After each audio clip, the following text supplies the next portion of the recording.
you can hear me live, loud, and clear. Some indication would be nice. Okay, okay. All right, I see you guys down. Early birds. My heart is heavy this morning, very heavy. I have a friend who is from Bokos, Dr. Stanley Kavwan. He is from Bokos. So he forwarded the heart-rending story of a young girl from one of the Bokos villages, a eyewitness account of how a father and a brother were butchered on their farm. That's part of the week that was. But like almost every other week that has been in Nigeria in recent times, and it didn't begin with Bulaba. This is not about partisanship. The reality is that the pain of being a Nigerian, the very effort to stay alive is becoming quite draining, you know. So I read that account. I just finished reading it before coming on here, and it left me even more despondent than I already was. So this part didn't even make it into my guardrail. I have my guardrail by which I would ordinarily seek to engage with you, but a story truly breaks the heart. It doesn't make sense in a country that is not declared to be at war, and even war is governed by rules. That's why you have the Geneva Convention. This does not make sense, and it's become normal, as abominable as it is. This has become normal in the country, Nigeria. But I'll go back to the way I had planned to deal with this. So let's deal with the week that was, as painful as the week as might have proven to be. Yeah, there was our action gomino who was busy telling us exactly how disconnected those who govern us have become from those that they govern. Look, when I was watching Sawolu on TV, vibrating by the worksite, speaking pointless Dugunturinchi to cover what was patently a show of institutional incompetence. It's not just about the Lagos State governor. I mean, how much can a governor really do? But it's not a class monitor now. He is meant to focus on the bigger job of envisioning and ensuring that everybody will do as they're meant to do. But what happened? The entire system failed. At least Umayi was decent enough to heap the blame on some other person instead of admitting to the systemic nature of the failing. The week that was, my driver who was sent to Lagos Island didn't return home until minutes to 4 in the morning. I had neighbors who slept in the traffic. Nobody got fired for it. Absolutely nobody. Like some skit makers ended up asking, what you want to define for Lagos Island? That's the extent of the way the government sees us. But how can I talk about the week that was and forget action woman Natasha? Hell had no fury, like a woman scorned. I wouldn't want to be a Pabio at a time like this. It's bad enough that they've done a fantastic job of showing us the extent of putrefaction that has overtaken our system, because that should be the extent of our interest in these squabbles. It shouldn't extend beyond that. If you notice, Simi, I'm told, is busy looking for soft landing, somebody to cut a deal with him or Bulaba. He's not interested in the noise that you guys were making when you thought he was a proxy in your war with Wike. They're not send you. It was a family quarrel. They'll find a way to settle it within the family. It was never about the people of Rivers. Oh, yeah. I'm told your president has traveled to his other country to go and play with his best friend, since you guys are always noisemakers, and he needs to assess exactly how much wonder he has performed in the 2 years in which he has afflicted you. And that assessment is best carried out in France, you see.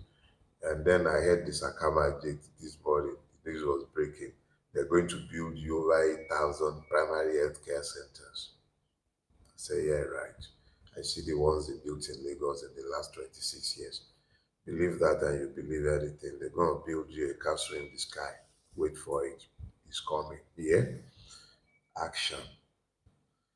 But before we run out of time this morning, I must again jump quickly to something that might seem completely unrelated to us, but it's very, very much related to us. The Trump juggernaut. The world is changing. That is the stark reality. The world is changing at an alarming pace, and these would have consequences. Nigeria is a country that already charges, I think, 100% interest. 100%. No, not interest, tariff, duty you pay on any imported vehicle. So the entire middle class has been rendered incapable of buying cars any longer, at least not brand new ones. And the used ones are not necessarily even any cheaper, really. But in that world where we import everything, including the things we pretend to make locally, where our honorable minister was busy vibrating about how they should ban the solar importation of solar panels. Even the ones that are locally manufactured, over 90% of the content are imported. So we are essentially an import-dependent economy that is even dependent on importation for crude, even though we are a crude-producing country.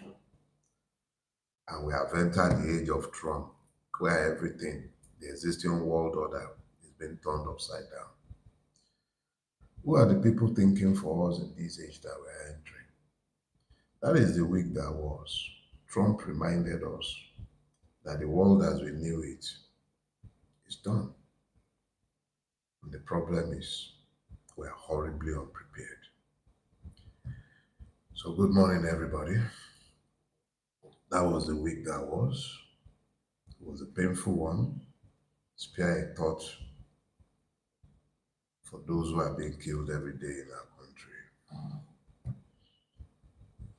I got a few seconds before 10 o'clock. I don't want to jump into my... Okay, good morning, everyone. It's 10 o'clock now. I was already yakking with our brethren, the early birds. I didn't have much to say. I only had pains to express in the first part. Mostly, we live in what fella tagged the country of pain. May we survive the pains of Nigeria. I'd love to speak with you this morning on a subject I have titled Purposed to Fail. Nigeria, purposed to fail.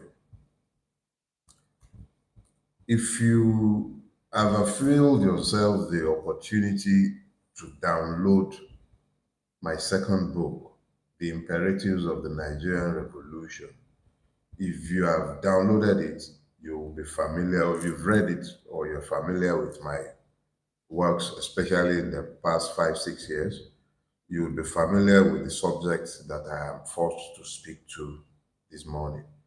I have dealt with these essentially in that book. It is still available for free download. Go to my website, delefarotimi.com. You can download that book for free. What I am going to be addressing this morning is merely one of the issues that I dealt with in that book. But because, as Yorubas will say, Bino Batonlori Ejeokintonle Ekono, for as long as the headlines endures, the fingernails must remain bloodstained. So I am forced to come back to speak to this issue because this is where we are right now. We're dealing with a state that was designed intentionally to fail because it is the purpose to which you would put anything that would influence its design. If I intended to carry plumbing materials, for instance, it's unlikely that I'm going to go buy porch, or is it porcher that you guys call it? Whatever. I wouldn't buy a luxury car to haul plumbing material. This is not designed for eating, so there is no way I would be looking to it and I wouldn't find the right design for a spoon. So it is the purpose to which you intend to put anything that influences the design of that thing. You see, the problem with Nigeria is that its designers couldn't possibly have had anything altruistic in mind whilst designing it. And who are the designers of Nigeria? It's the British, primarily. I think these should make the 125 years since the Berlin Conference, something along those lines. My older brother, Dele, has dealt extensively with research in this area and he has spoken to the origins of Nigeria. But I have merely dealt with it at the surface level, and you might want to consider finding his books. He's got several of them and he spoke to the root. But the key thing you must understand is that èṣù ò kí ń fúnyàn lápò ẹran kó má padà wá béèrè ọmọ. Satan will not dash you, and I use the word Satan in the biblical sense, not èṣù in our own cultural sense. Let me just say that Ekwensu or èṣù, our own Yoruba or Igbo, he will not give you a male goat, a he-goat, and not come back to demand the offspring. When somebody who had enslaved you, traded you as commodities, shot you for game, dehumanized you, denied your history, obliterated your history, demonized your original spirituality, rendered you as vagabonds, treated us as chattels, when these are the ones who would sit down and design states based on the arbitrary strokes of their pen. When you find that this is their own motivation when they sat down to think of creating modern African states, it was purely for their own benefit. They did not create it with any regard or thought whatsoever for what would be of benefit or interest to those who are lumped together in the space they labeled Nigeria. In fact, it was the possession of a British commercial entity, the Royal Niger Company, before it was acquired. The Royal Charter was acquired, so we were in their eyes just merely a chattel, a place to be exploited. And then they came with colonialism. So we must understand that at no point were the inhabitants as individuals or as what you would like to delude yourselves that you are as citizens. Nobody asked us. They might have spoken with Awolowo, they might have had conferences with Azikiwe, they certainly spoke to Amadu Bello on behalf of people who even Amadu Bello probably didn't see as human per se, if he had the same Islamist worldview as today's ruiners of Nigeria. The point I am making is that your voices as individuals, your interest as individuals, it didn't matter to the British. So yes, the British designed a country that was meant to serve their own purpose in perpetuity. And they ensured that it had institutions verily designed to serve that purpose, even its educational system, the original spirituality that was destroyed to foster the Abrahamic religion, whilst the original spirituality was deliberately destroyed.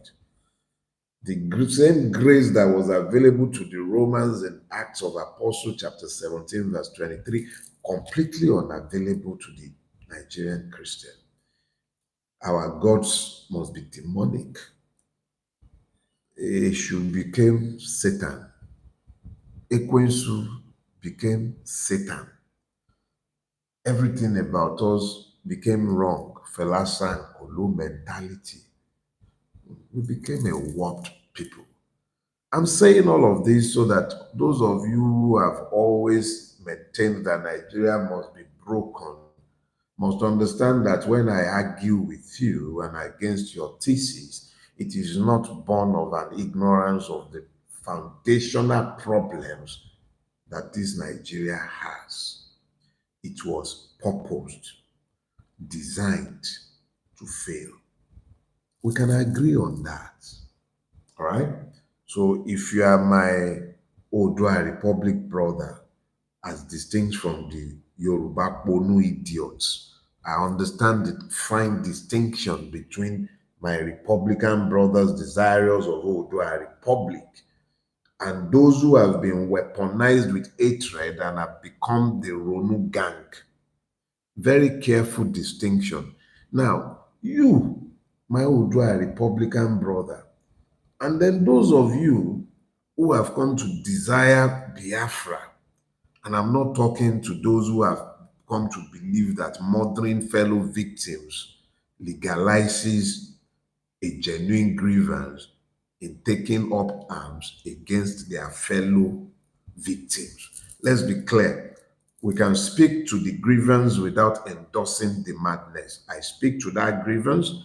I accept its legitimacy. I do not endorse the violence, especially the one that is turned inward, as all violence eventually turns. So let's deal with the fact that Nigeria, yes, is designed to fail.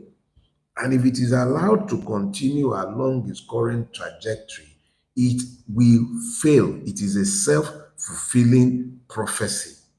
It does not take a genius to know that that will happen if it continues along its current trajectories. Now, if we can all agree that Nigeria will fail if it continues to travel along its current trajectories. What then do we do if I continue to argue that you should not be talking about its division? I will explain myself to you because it is sometimes an inability to define the scope of disagreement that usually leads to intractable argument that ends up producing no solution. It is good to argue, but let us argue on what we disagree over. You know, we're talking about the fact that this country is purposed to fail. But if it is purposed to fail, who would be the victims of that failure?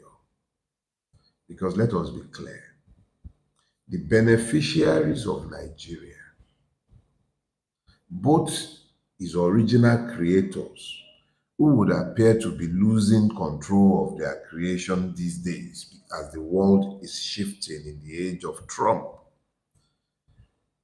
Don't worry, I won't drag you into that deep water, but let me just put it this way. Those who benefit from keeping together this criminal empire do not want to see it broken. They would rather kill each and every one of me and you rather than see it broken. And they are the purveyors of violence, and they have divided us sufficiently to make sure that they can maintain their hold on power for as long as we stay divided. The contradictions that are tearing Nigeria apart are many, but there is something that we must all begin to understand. A country that is designed to discount citizenship, that is found on ethnic rights with no respect for either the citizen or the individual, cannot stand. It is designed and purposed to fail because when your recognition is found only in a group and your humanity and individuality is discounted, it will not bode well. You do not build a society where the people are constantly yearning for justice and equity. How do you explain that in our country, Nigeria, in the upper week, we were all busy, united in our condemnation, largely united in our condemnations, rightly so too, of what took place in Uromi. I hope I'm pronouncing it correctly today. You know, the problem with us, Ofe Manu Manu, Yoruba people, once we don't, once we see people across that water, everybody is Yemiri or Hausa. We're that simple in the way we embrace Nigeria. But the critical thing I'm seeking to put across is this. When what happened in Uromi happened, we were all universal, almost universal, in condemning the evil, even across the lines of our many divisions. And then, in this last week that was, this very last week that was,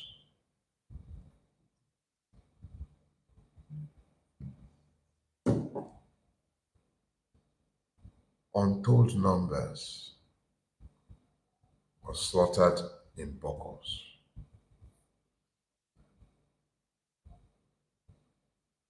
The same stories are coming out of Ondo State.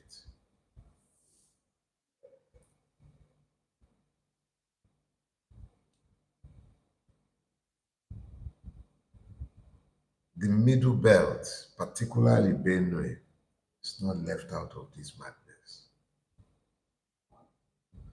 But the thing is, the grief was not as universal. Voices that were loud in condemnation, rightly so, of the madness that took place in Europe were resoundingly loud in their silence when the madness in Bokos, in Ondo,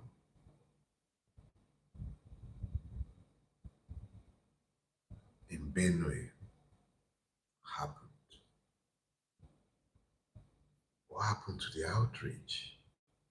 And this leads me to begin to speak to something that I believe we all need to now begin to pay attention to. We cannot continue to lie to ourselves that our situation is normal. And as a friend of mine says, if you must solve a problem, you must first of all understand the problem.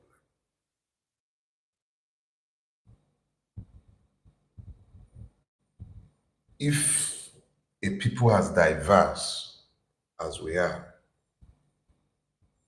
going to be able to live together at peace with each other, it can only happen when we are all submitted to laws. It cannot be that we have, as a society, subjectifies the truth to the point where Fulani people carrying arms across multiple state lines are hunters whose death we rightly condemn, whose murders we rightly condemn as human beings, even if these were not exact, even if they were proven to have been terrorists and kidnappers. I do not believe that anything would have justified or excused their murder. But if we could find the capacity to be outraged by what happened to them,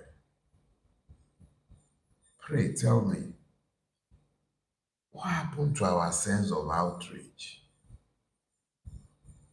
in relation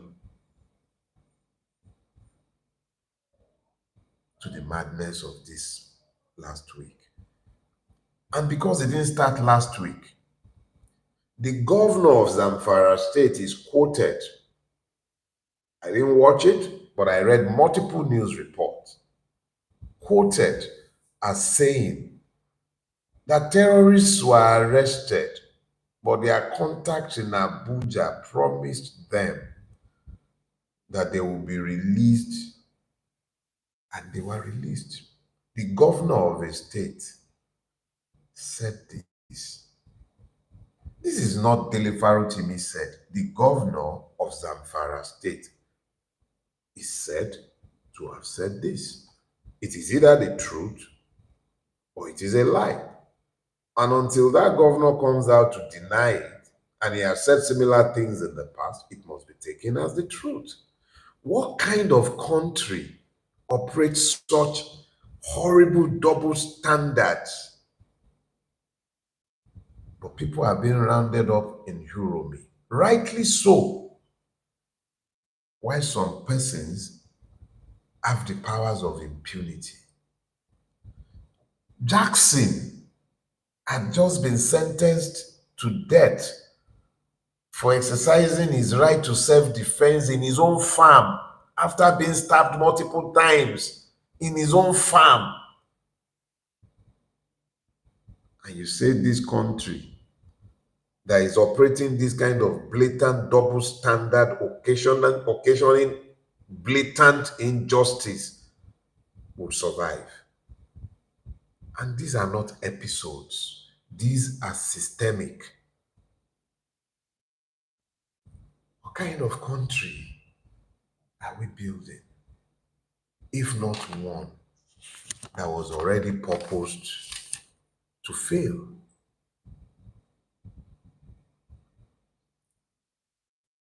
When we have subjectified truth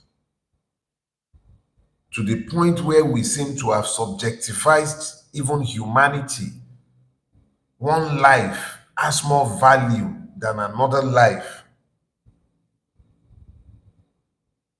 And then we develop a sense of selective outrage that allows us to hypocritically condemn certain actions without understanding that the connective threads are longer than the lifetime of the lies that we tell in explanation of our subjectified truths. So the same you who could find outrage for the murder of 16 lives, 16 human beings, whose value would appear to have become escalated on account of their religion and their region. And you see, this is where the madness now comes. You find some people in the South, and this is where the connective threads become even more annoying. Bokos is in the North.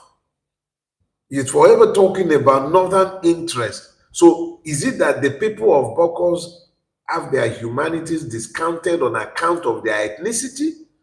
That the same people who are championing Northern interest and rights in condemnation of the human tragedy that took place in Uromi, all of a sudden, there is nothing wrong with taking, no condemnation. The same thing happened over Christmas. I read the account of a young girl. It was sent to me by a friend, Dr. Kavan. It was heartbreaking. She witnessed her father and her brother slaughtered on her farm. And it's still the same country, and you want to, and the president of that country is sat in France evaluating his stewardship, quote and unquote. But everybody is going on about their businesses as if everything is normal. See, I think it is of critical importance that we all understand and understand very quickly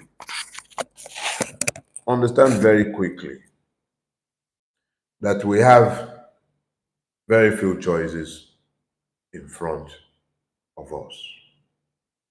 We are trapped in a country that is designed to fail and that is already failing tragically. Believe it or not, Nigeria is failing tragically. When you have a country where the law does not rule and where impunity crows as blatantly as it crows in Nigeria, with the example of what you and I can see in broad daylight happening in Rivers State, where you cannot expect the judiciary to be of any use in pursuit of justice, it is only a matter of time before anarchy would break out in such a place. It is inevitable that those who are hunted like animals in their own land will eventually embrace the capacity to repel their marauders, and even if not decisively, at least some deterrent. And that is the beginning of the end. The state has failed or is failing, if you want me to be more charitable. It was designed to do exactly this, but when a house falls, the occupants are always the victims. Me and you are the occupants. I can sit down here and we can all be agonizing and we can take a lot of pleasure from agonizing over our fate. But I am done with agonizing. I don't believe that agonizing will do us any good. I am of the very firm opinion that we have come to that point where we must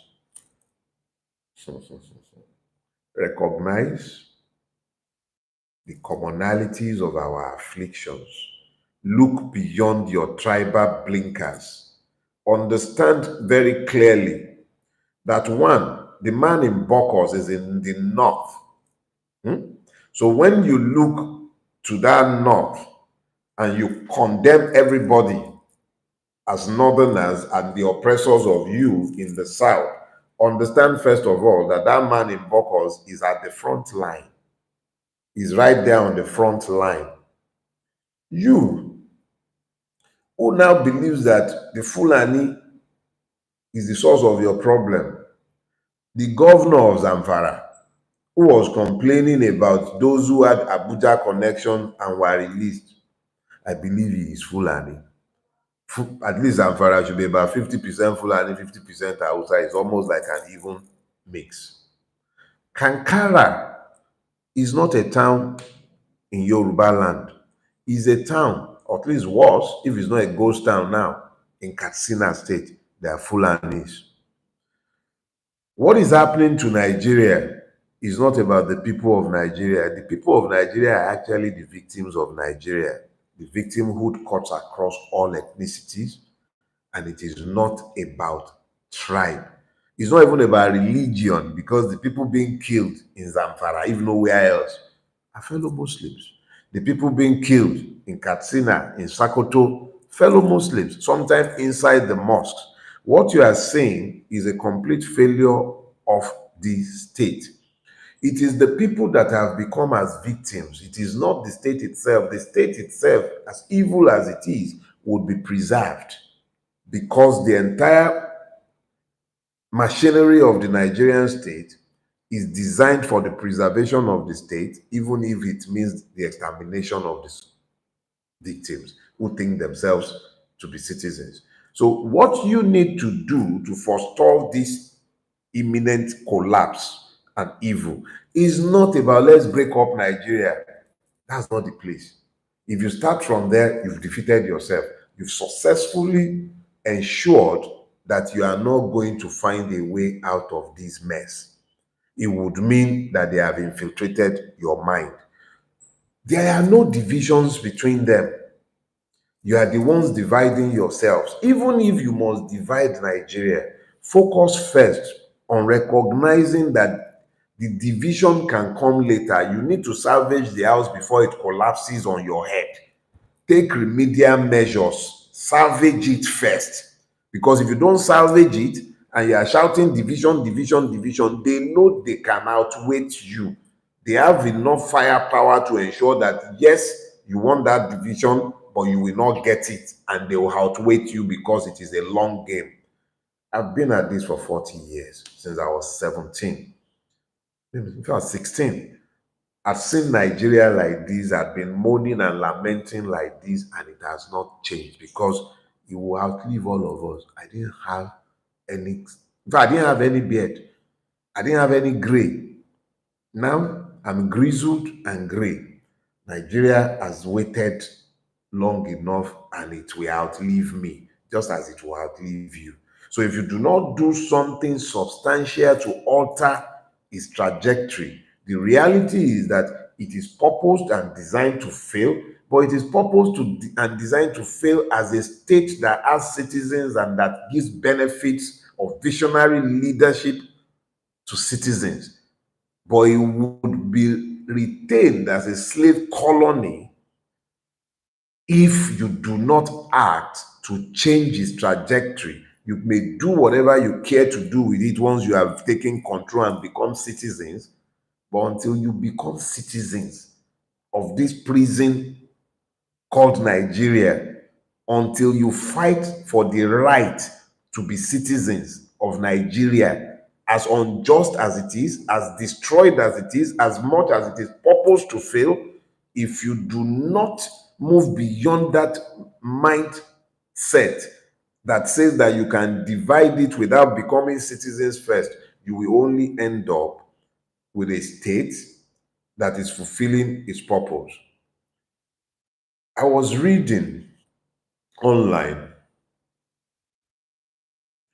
A person was talking about their experience. They got a mining license somewhere up north, and they walked away from the license because they realized that to access the site, the land covered by their license, they would have to displace the villagers.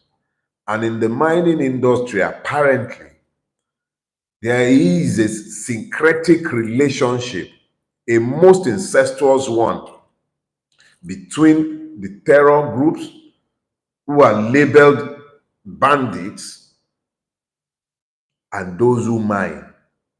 You get the mining license from the Nigerian government, and then you deal with non-state agents in order to remove human beings from land. That is the criminal empire that our country is. If those were citizens, if the law would rule in our country, would that happen? How do we know that what is happening in Bokos is not tied to some mineral deposits that might be in the place, or it might be for the fertile land of the plateau? Let us think about these and understand very carefully that when we are done recognizing ourselves as fellow victims, we must then begin to organize ourselves. It is inevitable that if you do not organize yourselves, you continue to agonize for nothing.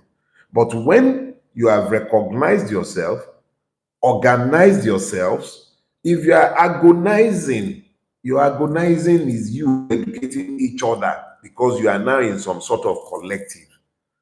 You then begin to demonstrate instead of raging, because when you are raging, you are just destroying. Demonstrate when you have been done, when you are done organizing yourselves, agonizing amongst yourselves, lament amongst yourselves. Let each person know what their pains are across the ethnic divides, across the religious divides. Educate each other as to exactly where your shoes are hurting. Your afflictions are common. There is nothing afflicting Abdullah that is not bothering Nodu. Absolutely nothing is wrong with Kayode that is not the problem of Haruna. Don't lie to yourselves in thinking that, okay, let me give you an example. In the days of Buhari, marginalization, they were singing up and down the place, Fulani this, Fulani that, Fulani this, Fulani that. Now is the age of Bulaba. And right here in the age of Bulaba is the Yoruba season, or so they are shouting. But I can't recall a time when the Yoruba peasantry have been more wretched than we have become in recent times. Our lot as a collective have become quite wretched in Yoruba land, and yet in Ilokan. If the Igbo man becomes the president of Nigeria tomorrow and he follows the same pattern, appointing only Igbo people into offices, what difference would it make to the Igbo people themselves? Until we recognize the fact that we are all victims who have to work together as a collective, we are all victims who have to work together as a collective, we can never be free. Our freedom is not going to be found in our division. We can divide it after we've won our freedom. It's large enough to become as many as 50 countries. That's a fact. But if you are not citizens first, you cannot become Biafrans or Dua Republicans or whatever catches your fancy without having to walk into that on the blood of fellow victims. Their survival is dependent on our division and is dependent on us acting without thoughts. But if we keep thinking without acting, nothing would ever change. We have completed the work on the bill for electoral reform, and it will be submitted in this week, and of course will be shared with you, particularly during the symposium we're having as part of the posthumous birthday celebration for our departed leader, Chief Ayo Adebanjo. That symposium will be coming up on Thursday at the Moson Center. It is public, it is for the public. We We have specially invited those with whom Afenifere have had long-standing associations, and we look forward to seeing them there.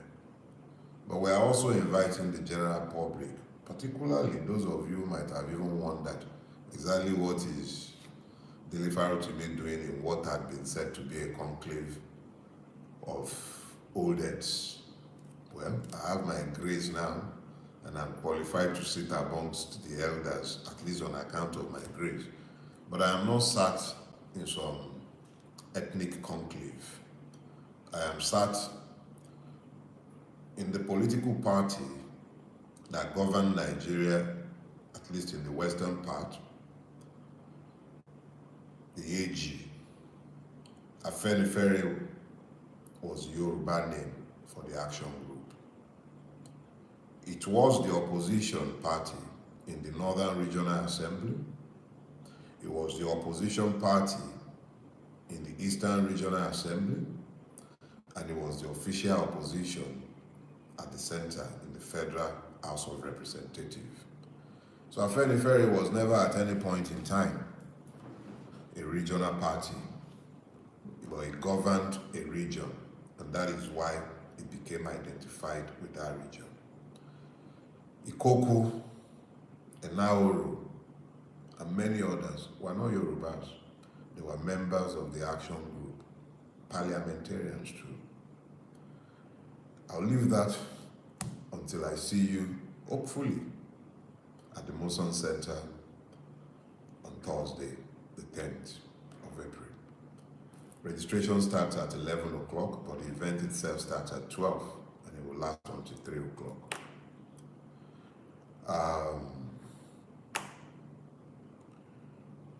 My purpose is not to bellyache. Nothing would be gained in bellyaching. And I have made myself clear, I am not interested in bellyaching. My effort is designed to help awaken you and probably point you in the right direction. And it is my hope that you will see this in that light. I could talk from now until kingdom comes. But until we find the courage to admit to ourselves that Nigeria as it is designed to fail, purposed to fail, and then find the courage to re-engineer it, to have citizenship as the basis of its existence, and the rule of law as a governing principle. If you don't find the grace to do that, it's going to die with catastrophic consequences for all of us. Have a blessed week ahead of you. As my people, the Yorubas, will say, Oporo, Kokago, Aboro, láti sọ fọ́mọlúàbí, tó bá dénú ẹ̀, àdódìdí. Half a word is enough for the wise. I've said my piece. God bless you all.